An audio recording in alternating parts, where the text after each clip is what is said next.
श्री सद्गुरुभ्यो नमः। आप सबका YS गुरु के NCERT संस्कृत सॉल्यूशन इस YouTube चैनल पर हार्दिक स्वागत है। आज हम NCERT के द्वारा सप्तमी कक्षा के लिए निर्धारित पाठ्य पुस्तक रुचिरा द्वितीय भाग है। इस पाठ्य पुस्तक के तृतीय पाठ स्वावलंबनम, इस पाठ का सरलीकरण करेंगे। जैसा कि आप स्क्रीन पर देख रहे हैं, यह है आपका तृतीय पाठ है स्वावलंबनम। इसका अर्थ मैं आपको समझा देता हूँ। इस शीर्षक में दो शब्द जुड़े हुए हैं, एक है स्व, दूसरा है अवलंबनम। स्व होता है अपना, अवलंबनम होता है निर्भर होना, डिपेंड होना, अपने ऊपर डिपेंड होना, अपने ऊपर निर्भर होना, किसी के भरोसे मत रहना, अर्थात आत्मनिर्भरता।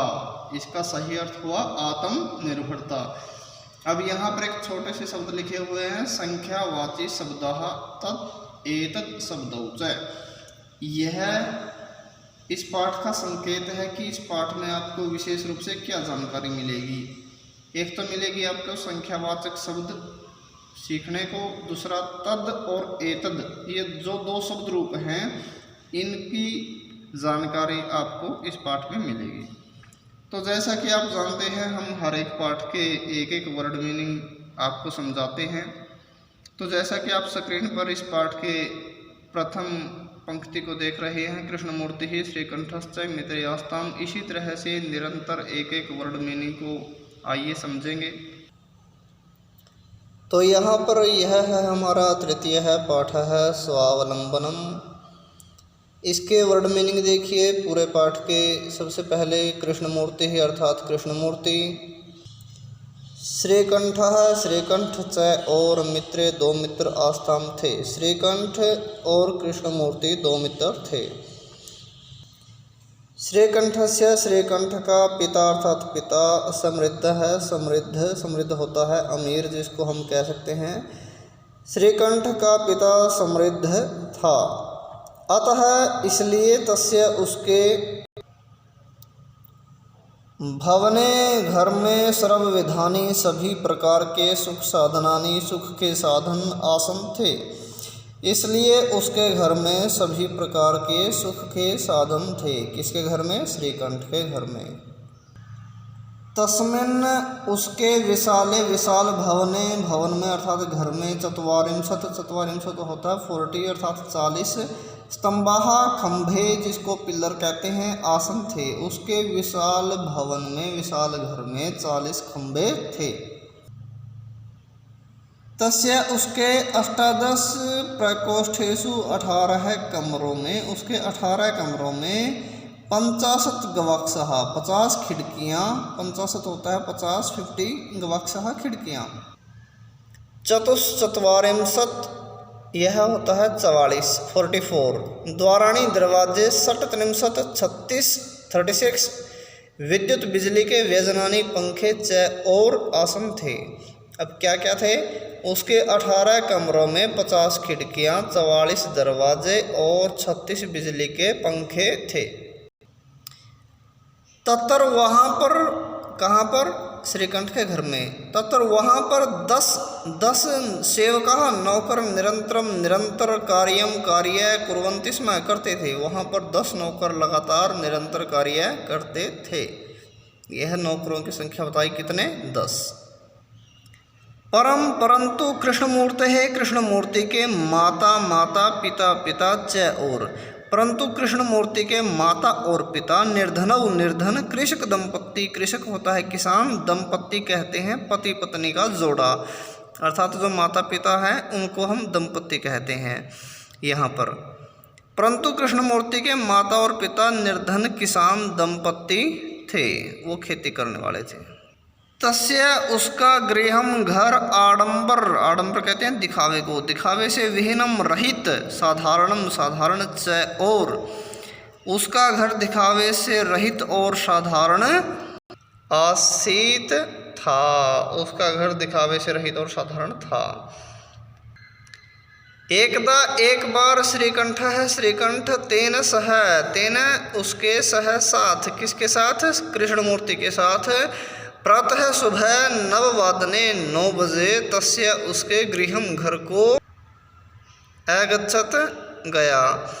एक बार श्रीकंठ उसके साथ सुबह 9 बजे उसके घर को गया। तत्र वहाँ पर कहाँ पर? कृष्णमूर्ति के घर पर।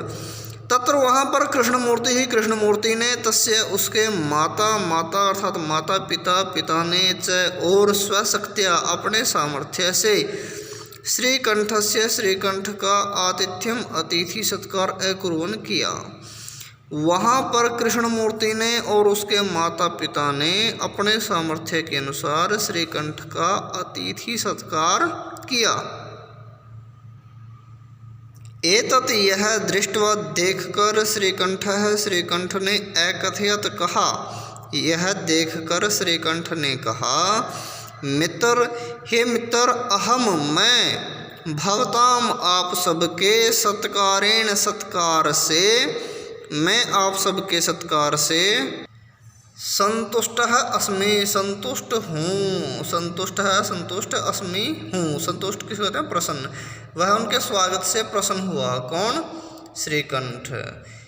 केवल इदम यह एव ही मम मेरा दुखम दुख है, केवल यह ही मेरा दुख है। श्रीकंठ बताता है उसको क्या कष्ट हुआ उसके घर पे।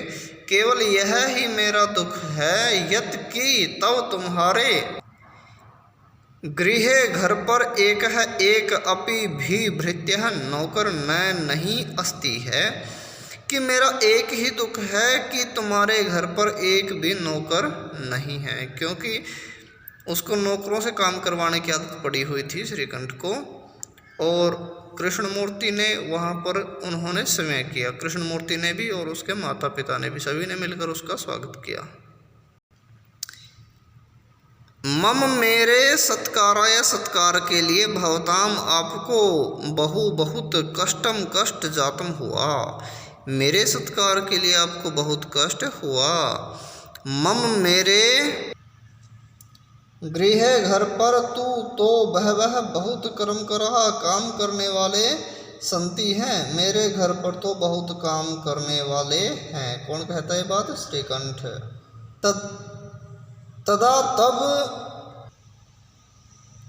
कृष्णमूर्ति ने अवदत्त कहा, तब कृष्णमूर्ति ने कहा। कब? जब उसने नौकरों की बात कही श्रीकंठ ने, तब कृष्णमूर्ति ने कहा, मित्र, हे मित्र, मम मेरे अपि भी 8 कर्म करहा, काम करने वाले संति हैं, मेरे भी 8 काम करने वाले हैं।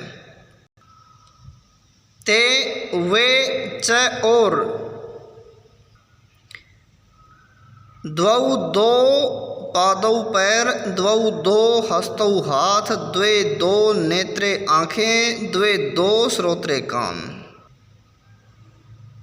इति ऐसे। अब ये 8 बता दिए कृष्णमूर्ति ने कि मेरे पास भी 8 काम करने वाले हैं। कौन से? 2 हाथ, 2 पैर, 2 आँखें और 2 कान। एते ये सब प्रतिक्षणम हर समय मम मेरे सहायक हैं, ये सब हर समय मेरे सहायक हैं। किंतु परंतु तब तुम्हारे भृत्यः नौकर सदैव हमेशा सर्वत्र सभी जगह च और उपस्थित भवितुम होने के लिए नहीं शक्नुवन्ति समर्थ हैं। वह कहता है कि यह मेरे हर समय सहायक हैं, परंतु तुम्हारे नौकर सदा और सभी जगह उपस्थित होने के लिए समर्थ नहीं है। अर्थात नौकरों के भरोसे रहना ठीक नहीं है। तू तो स्वयं अपने कार्य या काम के लिए भृत्याधीन है, नौकरों के अधीन हो। तुम तो अपने कार्य के लिए, काम के लिए नौकरों के अधीन हो। यदा यदा जब जब, यदा 2 बार शब्द आया है, जब जब ते वे सब, कौन?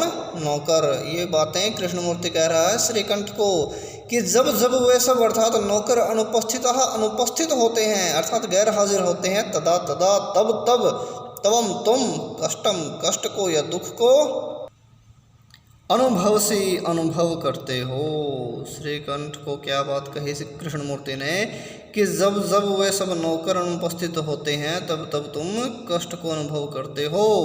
स्वावलंबने आत्मनिर्भरता में तू तो सर्वदा हमेशा सुखमेव सुख ही है। अर्थात अगर हम अपना कार्य अपने आप करने लग जाएंगे तो हमेशा सुखी रहेंगे, हमें किसी के भरोसे नहीं रहना पड़ेगा। आत्मनिर्भरता में तो हमेशा सुख ही है। नहीं कदापि कभी भी कष्ट या दुख भवती होता है कि कभी भी कष्ट नहीं होता है। न पहले लगा दिया, कभी भी कष्ट नहीं होता है। श्रीकंठ ने अवदत्त कहा मित्र हे मित्र। श्रीकंठ ने कहा हे मित्र, तब तुम्हारे वचनानी वचनों को श्रुत्वा सुनकर मम मेरे मनसी मन में महती बहुत प्रसन्नता जाता हुई। तुम्हारे वचनों को सुनकर मेरे मन में बहुत प्रसन्नता हुई। अधुना अब अहम मैं अपि भी स्व अपने कार्यों को, अब मैं भी अपने कार्यों को स्वयं या खुद ही कर्तुम करने के लिए या करना इच्छामि इच्छा करता हूँ या चाहता हूँ। अगर आप लिखेंगे करने के लिए इच्छा करता हूँ तो करने के लिए के साथ में लिखना इच्छा करता हूँ। अगर आप लिखेंगे करना तो फिर लिखना चाहता हूँ। अर्थात अब मैं भी अपने कार्यों को स्वयं ही करने के लिए इच्छा करता हूँ या स्वयं ही करना चाहता हूँ। भवतु ठीक है। यहाँ पर भवतु के नीचे एक शब्द लिखा सार्ध। ये ध के ऊपर रै की मात्रा है, छात्र इसको ध्यान से देखें।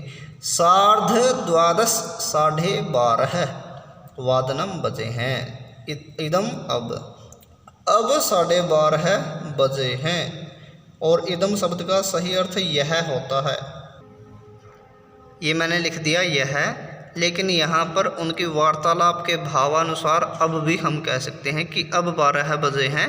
सांप्रतम अब गृहम घर चलामी चलता हूँ। अब घर को चलता हूँ, को लगा लेना, घर के साथ में को चलता हूँ। तो यह था, ये आपका तृतीय पाठ है। यह आपका पाठ कंप्लीट हुआ। तो आशा है आप सबको हमारी ये मेहनत, हमारी ये वीडियो ज़रूर पसंद आई होगी। और यदि आप हमारे इस चैनल पर नए आए हैं तो सब्सक्राइब करना मत भूलें और हमारे इस चैनल को ज़्यादा से ज़्यादा लाइक करें, शेयर करें, कमेंट करें। धन्यवाद। जय तो संस्कृतम, जय तो भारतम।